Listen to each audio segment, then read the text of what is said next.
भक्तिविजय ग्रंथ मराठी कथासार अध्याय 37 भक्त रसिक मुरार। रसिक मुरार मथुरा प्रांतात सायन म्हणून एक नगर आहे। तेथे रसिक मुरार म्हणून एक भगवत भक्त राहत होता। तो साधू संतांना विष्णूप्रमाणे मानत असे। त्याचे जे शिष्य होते त्यांच्याकडून नित्य नवी पक्वान्ने करून तो साधू संतांना प्रेमाने भोजन घालत असे। एके दिवशी रसिक मुरारच्या घरी बरेच साधू एकदम येऊन उतरले। तेव्हा रसिक मुरारने शिष्यांना आज्ञा केली की साधूंचे पाय धुवून माळा लवकर तीर्थ आण। त्या आज्ञेप्रमाणे शिष्य साधूंचे पाय धुवून पूजा करू लागले असताना एका साधूच्या अंगावर कोड फुटून निघालेले दिसले। त्याची किरस असल्यामुळे शिष्यांनी त्याचे पाय न धुता बाकीच्या सर्वांची पूजा करून ते तीर्थ नेऊन मुरार स्वामींना दिले। ते त्याने सर्व प्राशन केले, परंतु ते गोड लागेना, म्हणून काहीतरी गडबड झाली आहे असे रसिक मुरार समजला। त्याने सर्व शिष्यांना बोलावून चौकशी केली। तेव्हा समजलं की किरस आल्यामुळे एका साधूचे पाय शिष्यांनी धुतले नाहीत। मग रसिक मुरार स्वतः त्याचे पाय धुण्यास गेला आणि तीर्थ त्याने मोठ्या आवडीने प्राशन केले। तेव्हा त्याच्या साधुत्वाची साक्ष सर्वांना पटली। संत तीर्थाची खरी गोडी मुरार स्वामीं वाचून कोणासच कळत नाही असे त्या संतांच्या अनुभवास आले। त्यांनी रसिक मुरारच्या मस्तकावर हात ठेवून आशीर्वाद देऊन श्रीकृष्ण तुझ्यावर कृपा करेल असा आशीर्वाद दिला आणि त्याचे नाव रसिक मुरार असे ठेवले। त्यावेळी दयार्णव म्हणून एक साधू आत्मज्ञानात निपुण होता। तो या रसिक मुरारचा गुरु होता। तो शाळीग्रामाच्या मूर्तीची पूजा करी। एका राजाने ती पूजा पाहून त्याला 4 गावं इनाम दिली आणि या 4 गावांचा जो वसूल येईल तो पूजे अर्चेमध्ये आणि साधुसंतांच्या संगतीमध्ये खर्च करावा असे सांगून तो राजा निघून गेला। ते इनाम त्याच्याकडे कित्येक वर्ष चालत असताना मध्येच एक विघ्न उपस्थित झाले। ते असे की राजाला द्रव्य देऊन संपत्ती देऊन तो मुलूक कोणी एका इजाऱ्याने विकत घेतला। त्याने आणि दयार्णवाचे गाव जप्त करून त्याची बहुत प्रकारे हेटाळणी केली। तेव्हा दयार्णवाने आपला शिष्य रसिक मुरार याला पत्र पाठवून बोलवले आणि सद्गुरूचा मनुष्य पाहून रसिक मुरार याला आनंद झाला। गुरुची काय आज्ञा आहे असं रसिक मुरारने त्या दूताला विचारलं। तेव्हा त्याने दयार्णवाचे त्याच्या गुरूंचे पत्र त्याला दिले। त्यावेळी रसिक मुरार जेवत होता, परंतु ते पत्र पाहताच तो तसाच उठून आचवल्याशिवाय गुरुकडे निघून गेला। हातातोंडास खरकटे पाहून गुरुने विचारल्यावर पत्र पाहताच तसाच आलो म्हणून रसिक मुरारने सांगितले। तेव्हा सर्वांना कौतुक वाटले। मग दयार्णव म्हणाला की राजाने देवाकडे दिलेले गाव इजारदाराने जप्त केले आहे, त्यासाठी मी पुष्कळ बोध करून पाहिला, समजावून पाहिलं, परंतु तो ऐकत नाही। यासाठी तू तिथे जाऊन त्याला उपदेश करून गाव सोडवून घे। ते मान्य करून रसिक मुरार इतर शिष्यांसह इजारदाराच्या गावी गेला। रसिक मुरार याला पाहताच मन मोहून जाते असे इजारदाराला पूर्वी कळले होते, म्हणून गाव सोडवण्यास तो येत आहे असे समजताच त्याची आपली नजरानजर होऊ नये म्हणून इजारदाराने हत्तीकडून त्याला जीवे मारण्याचा विचार केला। रसिक मुरार मेला तर तुला चांगले बक्षीस देईन असे त्याने माहुतास सांगितले, म्हणजे हत्तीला सांभाळणारा। रसिक मुरार ईश्वराचा धावा करत इजारदाराकडे जात होता। इतक्यात बरोबरच्या मंडळींना तो हत्ती समोरून येताना दिसला। तेव्हा त्यांनी सांगितले की आपला घात व्हावा म्हणून त्या दुष्टाने हत्तीची योजना केली आहे। तेव्हा रसिक मुरारने उत्तर दिले की हे नाशवंत शरीर सद्गुरूच्या कामी पडेल तर मला फार चांगले वाटेल, विघ्नांची काय पर्वा आहे असे सांगून रसिक मुरार पुढे जाऊ लागला। त्यावेळी सर्व शिष्य घाबरले। ते पाहून रसिक मुरार म्हणाला की तुम्ही सद्गुरूचा उपदेश निष्ठापूर्वक घेतला नाही। जर तुम्हाला या शरीराचा लोभ धरायचा होता तर गळ्यात माळा घालून व्यर्थ कशा करता बुवा बनलात। हे त्याचं भाषण ऐकताच सर्व शिष्य लागलीच माळा तोडून टाकून पळून गेले। रसिक मुरार मात्र एकटाच पुढे चालला। तेथे जमलेले लोक आणि शिष्य दुरून ही मौज पाहत होते। रसिक मुरार आता खास मरतो अशी त्यांची खात्री झाली होती, पण रसिक मुरार न घाबरता एकसारखे भजन करत पुढे चालला। परंतु हजारो जीवांचा नाश करणारा तो मस्त हत्ती रसिक मुरार दृष्टीत पडताच त्याला शरण जाऊन तो हत्ती त्याच्या पायावर, रसिक मुरारच्या पायावर नमस्कार घालू लागला। हे पाहून सर्वांना आश्चर्य वाटले। नंतर शिष्यांनी टाकलेल्या सर्व माळा रसिक मुरारने गोळा करून हत्तीच्या गळ्यात घातल्या आणि रामकृष्ण नारायण असा त्याला उपदेश देऊन उन्मत्तपणा सोडून संतांची सेवा करण्यास त्या हत्तीस आज्ञा केली। तेव्हापासून त्या हत्तीने आपला क्रूर स्वभाव सोडून संतवृत्ती धरली। याप्रमाणे झालेली हकीकत सेवकांनी जाऊन इजारदारास कळवली। तेव्हा त्याला नवल वाटून तो त्या ठिकाणी चालत गेला आणि त्याने रसिक मुरारजवळ अपराधाची क्षमा मागितली. नंतर तुम्ही नक्कीच वैष्णव आहात, आपली काय इच्छा असेल ती मी पूर्ण करतो, असे लीनतेने नम्रतेने बोलून त्याच्या चरणावर मस्तक ठेवून हात जोडून तो इजारदार उभा राहिला. तेव्हा रसिक मुरारने सांगितले की आम्हाला कशाचीच अपेक्षा नाही, तुम्ही जप्त केलेली आमच्या गुरुजींचे गाव परत द्या. या हत्तीस उपदेश केला आहे म्हणून तोही आमच्याबरोबर पाठवा. हे त्याचे म्हणणे इजारदाराने मान्य करून मोठ्या आनंदाने त्या गावाबद्दलचे कागदपत्र आणि तो हत्ती रसिक मुरारच्या स्वाधीन केला. मग रसिक मुरारने गुरुपाशी येऊन सर्व वर्तमान त्याला सांगितले. नंतर तो तिथेच राहून कीर्तन करू लागला. त्याने आणलेल्या हत्तीस पूर्ण ज्ञान झाले होते. तो हत्ती दिवसा रानातून लाकडे आणि रात्रीच कीर्तन ऐके. साधू संतांच्या उष्ट्या पत्रावळी वाचून तो हत्ती दुसरं काही खात नसे. त्याच्या पूर्वीचा क्रूर स्वभाव सर्वस्वी पालटून गेला होता. बरेच दिवस लोटल्यानंतर रसिक मुरार तीर्थयात्रा करण्याकरता निघाला. त्याने बरोबर तो हत्ती आणि काही शिष्य घेतले होते. ते तीर्थ हिंडता हिंडता अरुणावतीस आले. तेथे 3 रात्र राहण्याचा त्यांचा विचार होता, परंतु गावात वैरागी आले असून त्यांच्याबरोबर एक उत्तम हत्ती आहे असे वर्तमान तेथील यवन राजास समजल्यामुळे त्याने तो हत्ती घेऊन येण्याबद्दल सेवकांना सांगितले. याप्रमाणे बादशहाची आज्ञा होताच ते शिपाई रसिक मुरारजवळ गेले आणि त्यांनी राजाचा निरोप कळवला. गोडी गुलाबीने हत्ती दिलास तर ठीक आहे, नाहीतर बळजबरीने आम्ही त्या हत्तीला घेऊन जाऊ, असे शिपाई म्हणाले.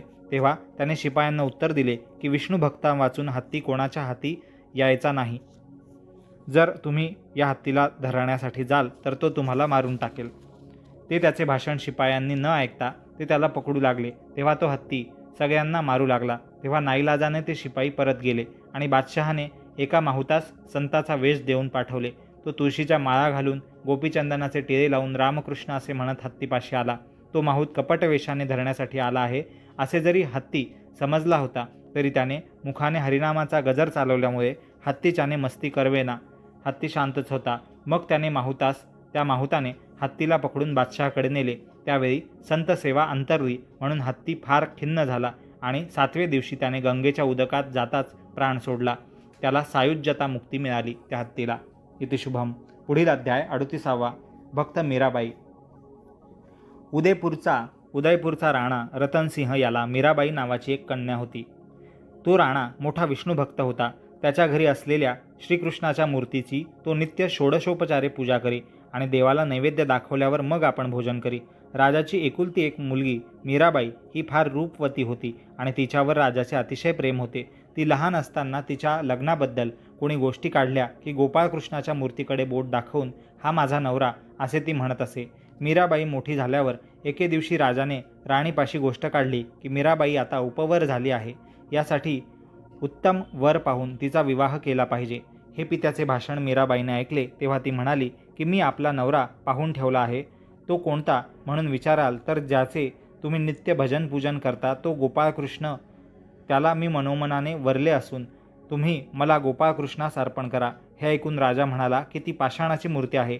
ती बोलत नाही, चालत नाही, खात पित नाही. तू अजून लहान आहेस म्हणून तुला कळत नाही. तू हा आग्रह सोड. मी एखाद्या नामांकित राजपुत्राशी तुझा विवाह करतो. तेव्हा मीराबाईने उत्तर दिले की माझी कृष्णावर फार प्रीती असून मला कृष्णालाच अर्पण करावी. मीराबाईजवळ एक सोन्याची गोपाळकृष्णाची मूर्ती होती. ती नित्य पूजा करी. त्या मूर्तीपुढे भजन कीर्तन करण्यात ती आपला बहुतेक वेळ घालवी. मीराबाईकडे नेहमी साधू संत येत असत. त्यांच्याबरोबर ती कीर्तन भजन करत असे. राजघराण्यातील कुलाचाराप्रमाणे न वागता भक्ती मार्गाची तिची ही वर्तणूक कित्येक लोकांना पसंत पडली नाही. ते तिला नावं ठेवू लागली आणि राजाला आणि राणीला उघडपणे दोष देऊ लागली. आपल्या कन्येविषयी गावातील लोकात चर्चा होऊ लागली हे वर्तमान राजाला समजले. तेव्हा ते सर्व राणीस सांगून मीराबाईचे मन वळवावे म्हणून राजाने तिला सांगितलं. राणी मीराबाईस म्हणाली की बाळ, आजपर्यंत तुझ्या लहानपणामुळे तुझे वर्तन शोभले गेले, परंतु तू आता मोठी झालीस म्हणून आता तुझे लग्न करून देण्याचा आमचा विचार ठरला आहे.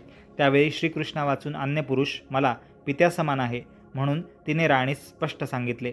ते ऐकून राणी परत आली आणि तिने झालेले सर्व भाषण राजाला सांगितले. त्यावेळी राजाला अतिशय राग आला आणि जन अपवाद भयास्तव म्हणजे लोकांच्या भीतीमुळे त्याने तिचा घात करण्याचा विचार ठरवला. रागाच्या भरात कन्येस ठार मारून टाकण्याकरता त्याने राणीजवळ विषाचा प्याला देऊन तिच्याकडे पाठवले. भ्रताराची आज्ञा मान्य करून विषाचा प्याला घेऊन राणी मीराबाईकडे गेली आणि म्हणाली की राजाने तुला विष पाजण्यासाठी पाठवले आहे. हे शब्द बोलताना राणीचा कंठ दाटून आला. तेव्हा मीराबाईने उत्तर दिले की कधीतरी हा देह जायचाच आहे. यासाठी आई तू शोक करू नकोस. मला याचे कदापिही दुःख वाटत नाही. मी कृष्ण परमात्म्याला आपला देह अर्पण केलेला आहे. ही प्रपंचाची संसाराची माया खोटी आहे, लटकी आहे, असे मातेस सांगून कृष्णमूर्तीच्या पायावर मस्तक ठेवून ती म्हणाली की देवा, तुझी भक्ती करणाऱ्यास विष पिऊन मरावे लागते ही गोष्ट उघडकीस आल्यानंतर तुझी भक्ती करण्याला कोण बरं हिंमत करेल. मी मेल्यावर तुझी पूजा कशी करू याचे मला वाईट वाटते. असो, आता चिंता करून काय उपयोग. मग तिने तो विषाचा प्याला हातात घेऊन श्रीकृष्णास नैवेद्य दाखवून प्राशन केला. मीराबाईला ते विष अमृताप्रमाणे गोड लागले, परंतु कृष्णाची पाषाणाची मूर्ती असता तिचा रंग बदलून ती हिरवीगार दिसू लागली. हा अद्भुत चमत्कार पाहण्यास लोकांची गर्दी जमली. हे पाहून राजाचा कंठ सद्गदित झाला. तो म्हणाला की मी पतित आहे, दुष्ट आहे, मी देवाला विष पाजले, असे म्हणून त्याने कन्येचे पाय धरले. तेव्हा तिने बापाला नमस्कार करून म्हटले की तुमच्या योगाने मला कृष्णाची प्रीती प्राप्ती झाली. नंतर मूर्तीचा रंग पूर्ववत होण्यासाठी तिने हात जोडून देवाची प्रार्थना केली की हे देवादिदेवा, रुक्मिणीकांता, किंचित विष मी प्राशन केल्याने तुझा रंग पालटावा का? कालिया सर्पाने अति भयंकर विष तुला बाधले नाही, कालिया सर्पाचे विष, आणि या विषाने तुझ्यावर परिणाम कसा झाला? तू आता एकदा पूर्ववत होऊन सर्वांना लागलेली तळमळ नाहीशी कर बरं. तिची अशी प्रार्थना ऐकताच ती मूर्ती पूर्ववत झाली. पण या झालेल्या गोष्टीच्या खरेपणासाठी कंठाच्या ठिकाणी मात्र थोडासा हिरवा रंग राहिला. तो प्रकार पाहून राण्याने देवास नमस्कार घातला आणि मीराबाईने आपल्या वंशाचा उद्धार केला असे मानून तो राणा तिच्यावर प्रेम करू लागला. राण्याच्या घरी म्हणजे त्या राजाच्या घरी ती कृष्णमूर्ती आजही आहे. नंतर मीराबाई आनंदाने ईश्वराचे भजन पूजन कीर्तन करू लागली. इति शुभम. पुढील अध्याय 39वा. भक्त कान्होपात्रा. पंढरपुरापासून सुमारे 7 कोसांवर मंगळवेढे म्हणून एक गाव आहे. तेथे श्यामा या नावाची एक वेश्या राहत होती. तिची कान्होपात्रा ही मुलगी होती. ती इतकी रूपवती होती की देवांगणाही तिचे रूप पाहून लज्जित व्हाव्यात. मृत्यूलोकी पृथ्वी तलावर तर तिच्यासारखी दुसरी सुंदर स्त्री त्या काळी नव्हती. बालपणीच ती नृत्य गायन कलांमध्ये इतकी प्रवीण झाली होती की रंभा, तिलोत्तमा वगैरे अप्सरांप्रमाणे तिचे नृत्य गायन लोकांना आवडू लागले. तिच्या आईने एके दिवशी तिला म्हटले की राजवाड्यात जाऊन आपण राजाची भेट घेऊ. तुझे स्वरूप पाहून तुला पुष्कळ पैसा मिळेल.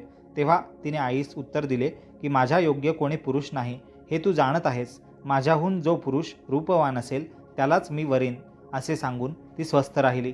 एके दिवशी तिच्या घरासमोरून वारकरी लोक टाळ मृदंग वाजवत पंढरपुराच्या यात्रेसाठी जात होते.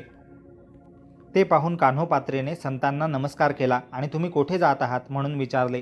आम्ही पंढरपुराला जातो आहोत, असे सांगून त्यांनी पंढरपूरच्या विठोबाचा बराच महिमा वर्णन केला. तेव्हा तिलाही तिथे जाण्याची इच्छा झाली.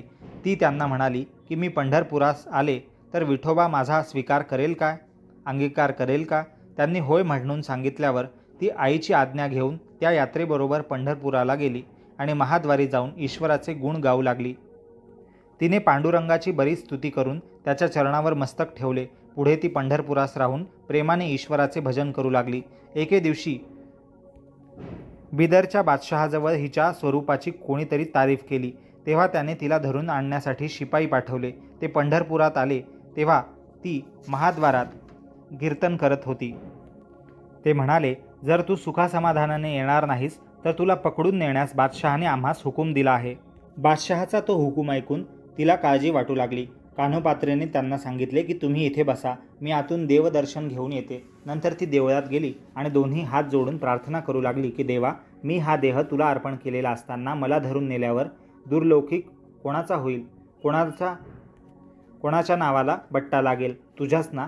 माझे मन तुझ्या स्वरूपावर भुलले असताना जर हे दुर्जन मला स्पर्श करतील तर साधुसंत तुला हसतील देवा, मग तुलाच लांछन लागेल.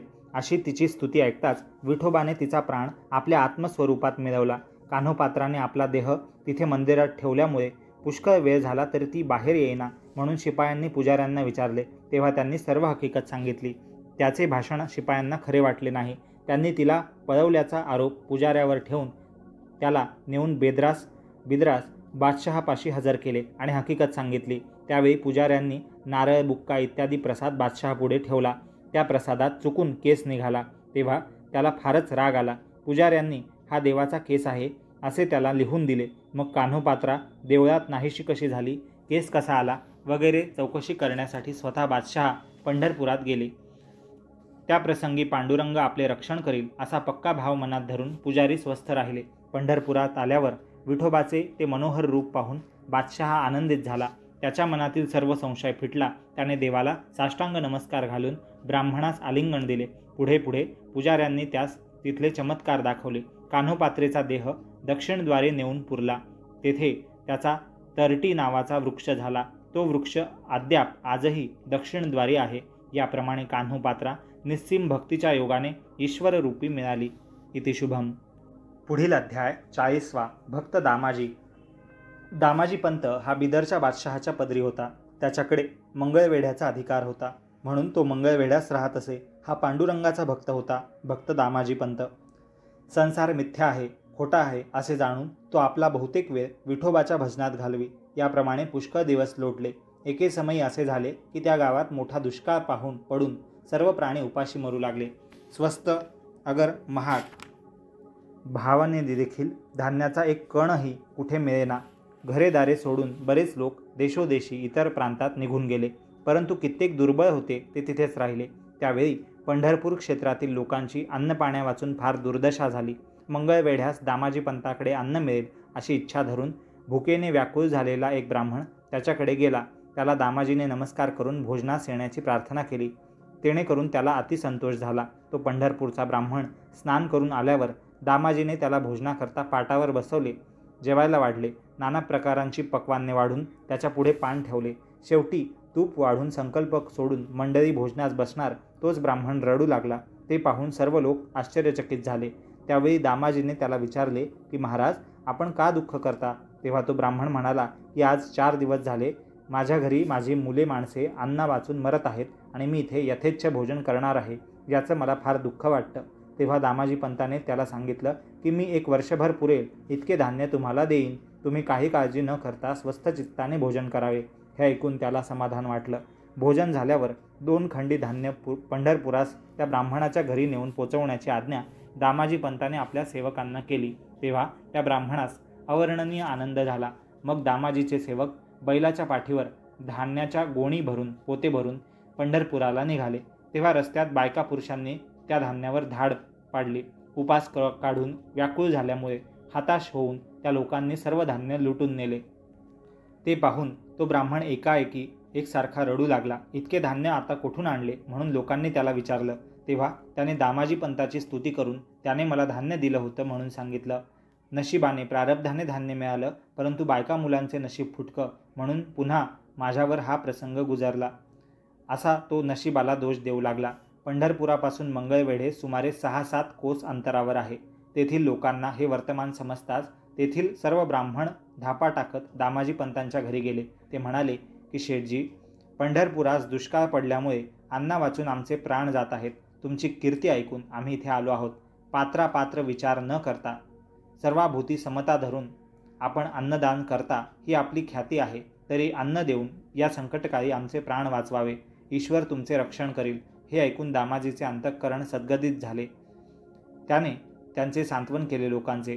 त्यांना बसायला सांगून तो घरात गेला आणि त्या पत्नीस म्हणाला की पंढरपुरास अन्ना वाचून विप्रादिक ब्राह्मण इत्यादी सर्वच उपाशी मरत आहेत आणि ते सर्व आपल्या घरी आले आहेत. ज्या ब्राह्मणास आपण धान्य दिले होते तेही लोकांनी लुटून नेले. आता जर त्या ब्राह्मणास नकार दिला तर सत्वाची हानी होईल आणि होकार द्यावा तर आपल्या संग्रही सर्वांना पुरेल इतके धान्यही नाही. दुष्काळाने पिडल्यामुळे लोक देश सोडून चालले आहेत. तेव्हा सर्वांना कोणत्या उपायाने संतुष्ट करावे हा मला मोठा विचार पडला आहे. तेव्हा स्त्री म्हणाली की जशी तुम्हाला युक्ती सुचेल तशी करून ब्राह्मणांचे आणि सगळ्या याचकांचे प्राण वाचवावे. दामाजीने विचार केला की सरकारी 2 कोठारे धान्याने भरलेली आहेत. त्यातील धान्य देऊन यांचे प्राण वाचवावे. तेणेकरून पंढरीनाथ संतोष पावेल. हे वर्तमान बादशहाला कळल्यावर त्याने माझा प्राण घेतला तरी चालेल. माझ्या एका जीवाच्या नाशाने हजारो प्राणांचे जर रक्षण झाले तर ईश्वर राजी होईल. असा विचार करून दामाजी पंत आला आणि सरकारी कोठारे उघडून विप्रांना हाक मारून म्हणाला की तुम्हाला जितके नेवेल तितके धान्य घेऊन चला.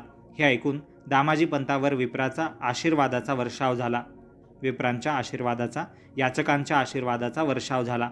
प्रत्येकाने बरेच धान्य घेऊन ते सर्व ब्राह्मण याचक पंढरपुराला गेले. दामाजी पंताकडे धान्य मिळते ही बातमी पंढरपुरात सर्वांना समजल्यावर सर्व जातीचे लोक मंगळवेढ्यात जाऊन दामाजी पंतांकडून धान्य घेऊन येऊ लागले. त्यावेळी दामाजीने सर्व जातीत एक ठिकाणी धान्य दिले. दुष्काळात अन्नदान करून सहस्रावधी लोकांचे प्राण वाचवल्यामुळे त्याच्या मनास समाधान झाले आणि तो स्वस्थ चित्ताने ईश्वराचे भजन करत सारखे 1 महिनापर्यंत धान्य लुटवत होता. सरकारी धान्याच्या वखारी दामाजी पंताने लुटवल्याचे वर्तमान बिदरच्या बादशहाकडे मुजुमदाराने लिहून कळवले.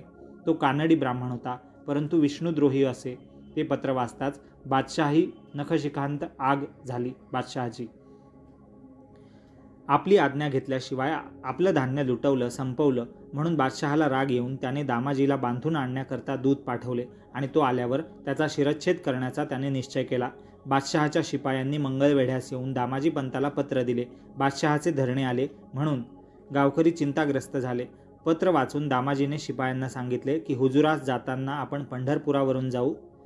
नंतर ते पंढरपुरास आले. तेथे दामाजी स्नान करून महाद्वारात गेला आणि पांडुरंगाचे दर्शन घेऊन म्हणाला की देवा, मी बादशहाचा थोर अन्याय केल्यामुळे त्याने शिपाई पाठवून मला हुजुरास बोलवले आहे. आता मी तिकडून परत येईन अशी आशा दिसत नाही. तेव्हा ही शेवटची भेट आहे आपली. शेवटी तुझे चरण दृष्टीस पडले, तेणेकरून जन्म घेतल्याचे सार्थक झाले. दामाजीने लवकर निघावे म्हणून बादशहाचे दूत घाई करत होते.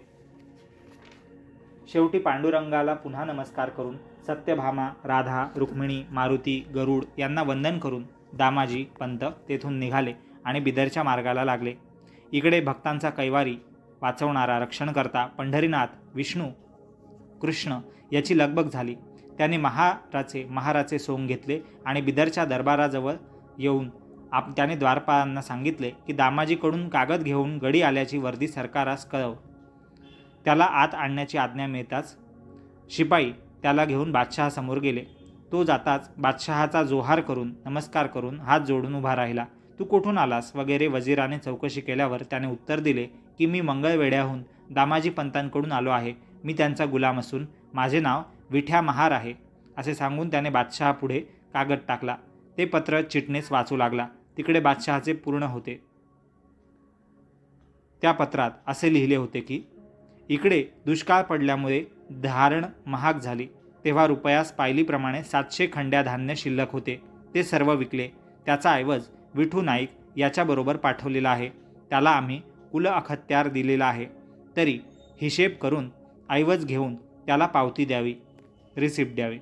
अशा मजकुराचे पत्र पाहून सर्वजण त्या पिशवीकडे पाहू लागले. पिशवी अगदी लहान दिसत असून त्यात एवढी रक्कम कशी राहिली याचं ते आश्चर्य करत होते.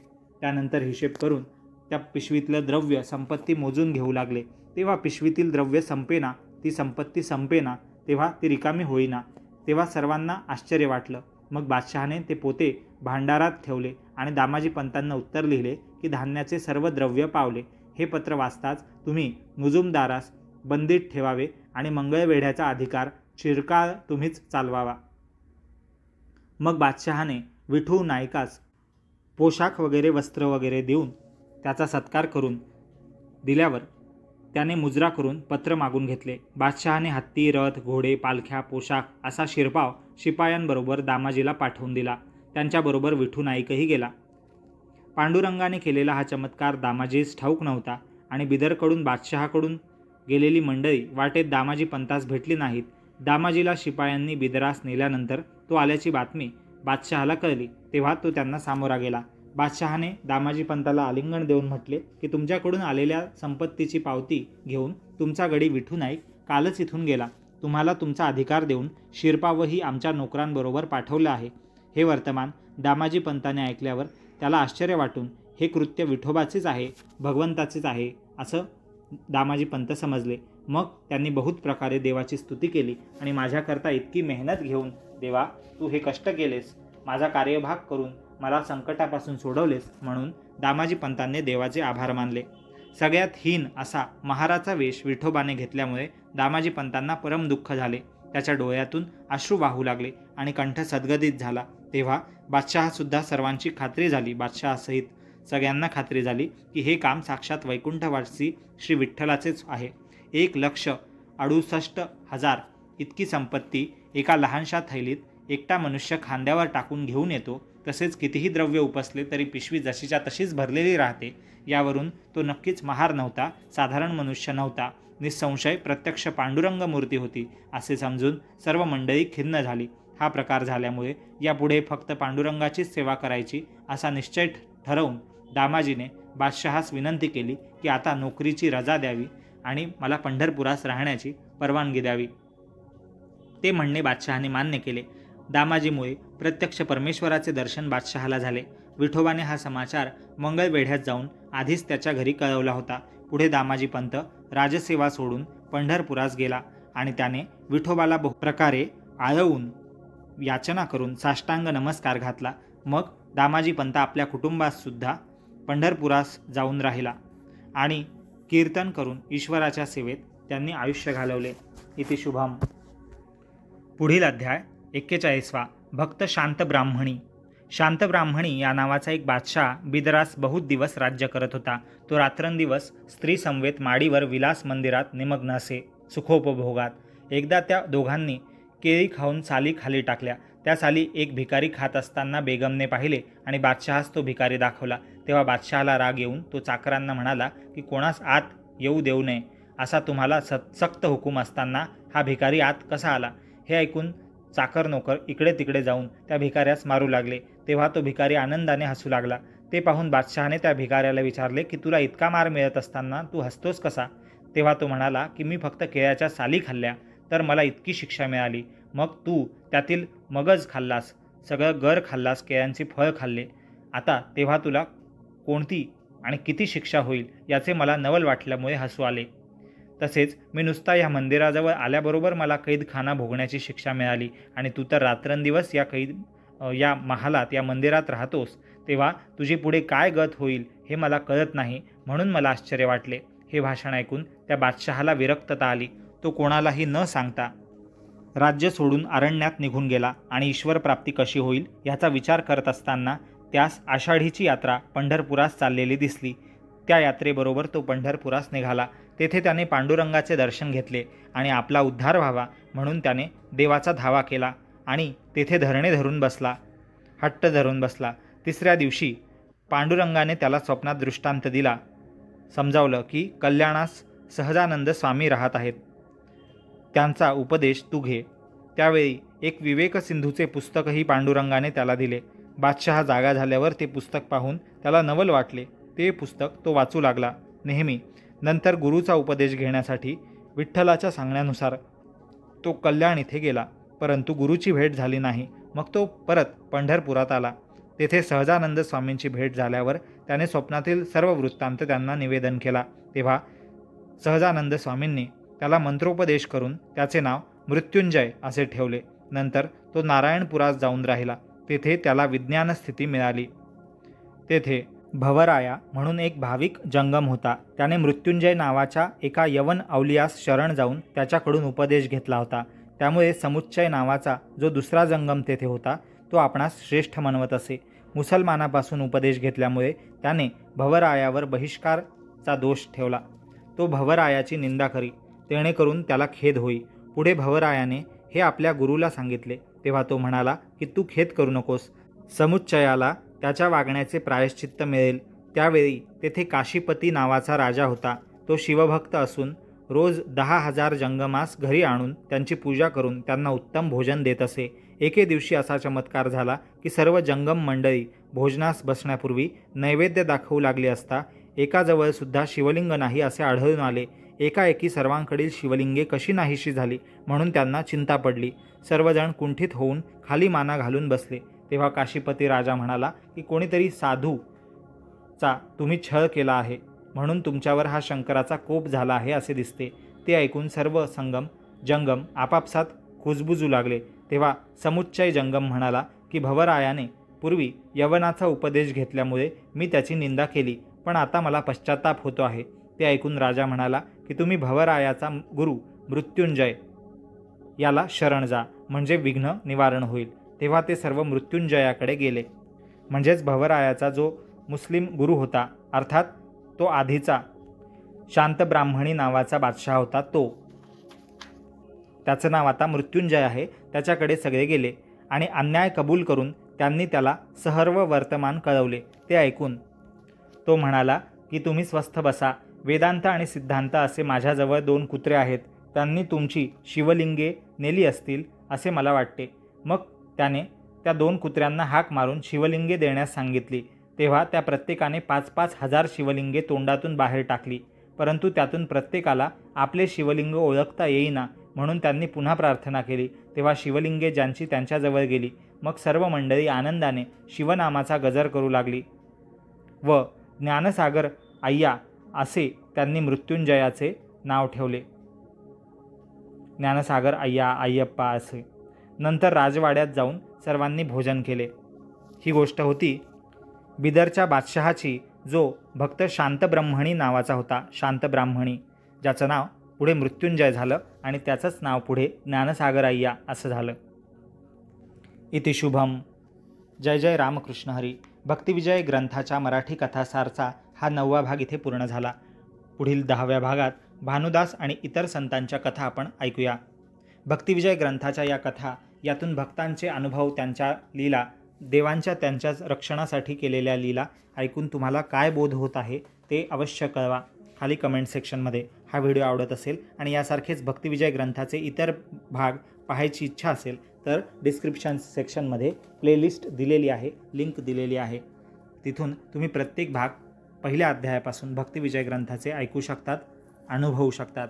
याचबरोबर इतरही मराठी ग्रंथ, त्यांचे अर्थ त्यांच्या प्लेलिस्ट खाली दिलेले आहेत.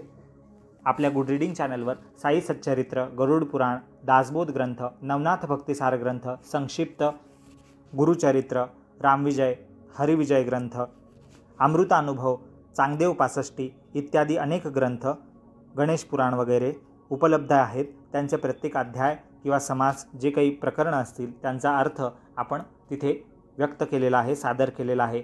त्याचा अर्थ प्रत्येक ग्रंथाचा, मराठी ग्रंथांचा तरी अर्थ समजून घ्यावा, ही मराठी रसिकांचं कर्तव्यच नाही तर हा आपला धर्मही आहे. आणि यातून मिळणारं ज्ञान हे तर मिळणारच आहे, पण तो अमृतानुभवच असणार आहे. एक प्रकारे अमृत मिळण्यासारखा आनंद, तो अनुभव तुम्ही अवश्य घ्यावा अर्थ समजून घेऊन, जेणेकरून पुढे या ग्रंथांचं कधी वाचन, कीर्तन किंवा पारायण तुमच्या कानांवर पडेल तेव्हा, किंवा तुम्ही स्वतः पारायण कराल तेव्हा, किंवा या कथांपैकी काही कथा तुम्हाला पुन्हा कुठे उल्लेख कराव्याशा वाटल्या किंवा ऐकण्यात आल्या, त्या प्रसंगी तुम्हाला पूर्ण कथा, पूर्ण ग्रंथ, त्यामागचा आशय, विषय संपूर्णपणे नीटनेटका थोडक्यात समजलेला असल्यामुळे तुम्हाला त्याचा आनंदच प्राप्त होईल, त्यातून ज्ञानच प्राप्त होईल. हा व्हिडिओ तसेच इतर व्हिडिओ आवडत असतील तर चॅनलला सबस्क्राईब करा आणि बेल आयकॉनला क्लिक करून येणाऱ्या प्रत्येक व्हिडिओचे नोटिफिकेशन्स, पूर्वसूचना मिळवण्यासाठी सज्ज रहा.